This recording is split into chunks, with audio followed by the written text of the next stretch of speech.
હે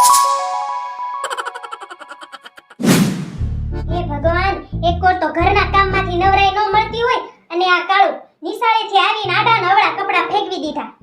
એક કામ ઢંગથી નથી કરતો. હજી 4 મહિના થયા છે નવું ઘર લીધું. આડા ને હવળી પડ્યું હોય બધું. એલા બેગમાં શું ભરી રાખેલું છે? અલ્યા, એનું બાપ રીંગણું. પણ આ રીંગણું બેગમાં? કાળું, એ કાળું, બેરો સો સંભળાતું નથી? હા મમ્મી. આ નિશાળના બેગમાં રીંગણા કેમ લઈ જાશો? હજી જોરથી બોલું, સંભળાતું નથી તને? પૂછે એનો જવાબ દે. હા મમ્મી, ઈ તો મેં ખાવા માટે રાખ્યું હતું. ઘરમાં તો તને કઈ ખાવા મળતું નથી. મોટી વાત તો ઈ છે કે તું આ રીંગણું લાવ્યો ક્યાંથી? ઘરમાં છેલ્લા 1 મહિનાથી રીંગણું જોવા નથી મળતું. હવે આગળ કઈ બોલીશ? મમ્મી, મેં ધુડા દાદાની વાડીમાંથી લીધા હતા. માંગીને તો લીધા હતા ને? તો એનો મતલબ એમ કે તું આ ચોરી કરીને લાવ્યો છો હે? મમ્મી, રિસેસમાં રૂમના બધા છોકરા ધુડા દાદાની વાડીએ ગયા હતા તો કોઈ કાંઈક ને કાંઈક તોડીને લાવ્યા હતા. કોઈ ગાજર, કોઈ મૂળા, કોઈ પાલક, મેથી. મારા હાથમાં રીંગણું આવ્યું તો હું રીંગણા તોડીને લેતો આવ્યો. બધા તો કાલ હવારે કૂવામાં પડશે તો તું એની વાહે કૂવામાં પડીશ? પહેલા તો તું મને એમ કે તારે ધોળા દાદાની વાડીએ ઈ બધાની હારે જવાની જરૂર હું હતી? ના, સારી વાત નથી, ખરાબ વાત છે ચોરી કરવી. ખમ મારા બેટા, હજી તો આ એક વાત બહાર આવી છે. હજી બેગમાં તો જોવા દે, હારી ને ખરાબ વાત હમણાં બહાર આવશે. આ પ્લાસ્ટિકની કોથળીમાં ઘઉં?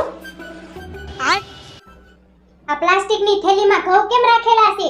મમ્મી, હું જ્યારે રસ્તામાં જતો હોય ત્યારે છે ને એક ઢેલ બહુ જ ભૂખી હોય છે તો હું એના હાટું લઈ જાઉં. એટલે તો હું વિચારું એમ કે ને કે ઘઉંના 2 બાચકામાંથી એક બાચકું અધૂરું કેમ છે? મમ્મી, એ બિચારી ભૂખી હોય છે. હા મારા દાનવીર કરણ, ઈ તો હું ગામની બધી કરિયાણાની દુકાને પૂછીને આવીશ ને ત્યારે ખબર પડશે કે આ ઘઉં મોરે ખાધા કે ઢેલે. હા ખમ મારા દીકરા, હજી તો નવા કાંડ બહાર આવશે.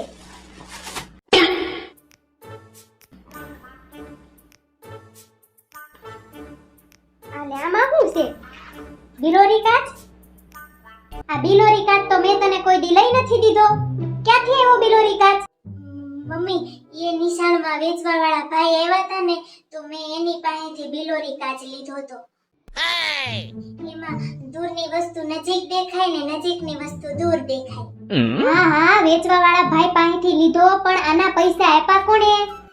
દાદાએ આપ્યા હતા પૈસા. દાદાએ આપ્યા હે? દાદા કઈ ઓછા નથી તને બગાડવામાં. હજી જોવા તો દે.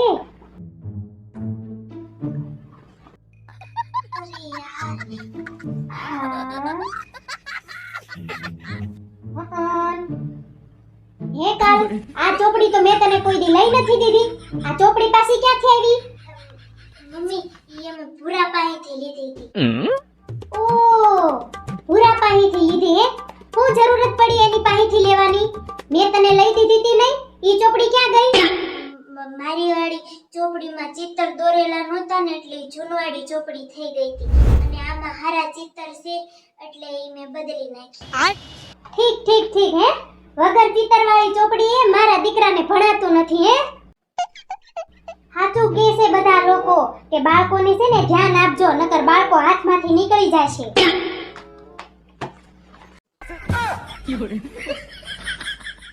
આ પેન ક્યાંથી લાવ્યો હે તું?